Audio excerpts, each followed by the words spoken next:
일본 내 코로나19 감염이 급증하면서 일본 정부는 12월 14일 관광 활성화 캠페인인 고투 트래블을 전국에서 일제히 중단하기로 결정했습니다. 이를 신규 감염자 수가 3,000명을 넘는 등 역대 최대치를 기록함에 따라 일본 정부가 주도한 고투 트래블 사업은 12월 28일부터 내년 1월 11일까지 전국적으로 중단됩니다. 일본 정부는 예약이 취소된 여행, 숙박시설 사업자에게 여행비의 50%, 건당 최대 2만 원까지 보상해주고 예약 취소 시 발생하는 수수료를 국가가 전액 부담할 방침입니다. 이번 캠페인 중단으로 7월 이후 개선돼 왔던 일본 여행 관련 경제 지표가 크게 하락할 것으로 예상됩니다. 고투 트래블 캠페인 시행으로 전국에서 숙박자 수, 객실 가동률 등 여행 서비스 관련 경제 지표가 대폭 개선되는 효과가 있었습니다. 또한 캠페인 중지 기간은 1년 중 소비가 가장 많은 연말 연시를 포함하고 있어 소비 산업 전체에 대한 피해가 더욱 클 것으로 예상됩니다. 정부의 고투 트래블 캠페인 전면 중단은 최근 감염 확산 속도를 고려했을 때 부득이한 결정이라고 평가받고 있으나 감염이 급증한 지역을 대상으로 조기에 보다 강력한 방역 조치를 취했어야 했다는 비판도 제기되고 있습니다.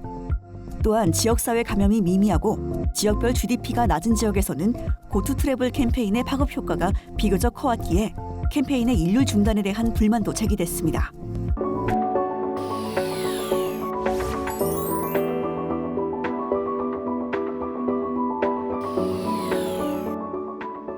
호주 정부가 지난 4월 코로나19 발원지에 대한 조사를 촉구한 이후 중국이 호주 수입 제재 조치를 연달아 발표하며 양국 간 갈등이 고조되고 있습니다. 11월 중국 정부가 호주산 와인에 반덤핑 관세를 부과한 데 이어 12월 10일에는 임시 상계 관세를 추가로 부과한다고 발표했는데요.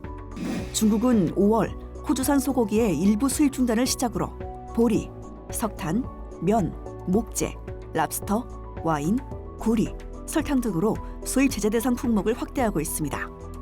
중국의 국내, 국제적 영향력이 커지는 상황에서 이를 견제하는 호주 정부의 움직임에 대해 중국이 강하게 반발하면서 양국 간 갈등이 고조되고 있습니다. 통상을 둘러싼 양국 갈등은 다자 외교안보 문제로 확대되는 양상입니다.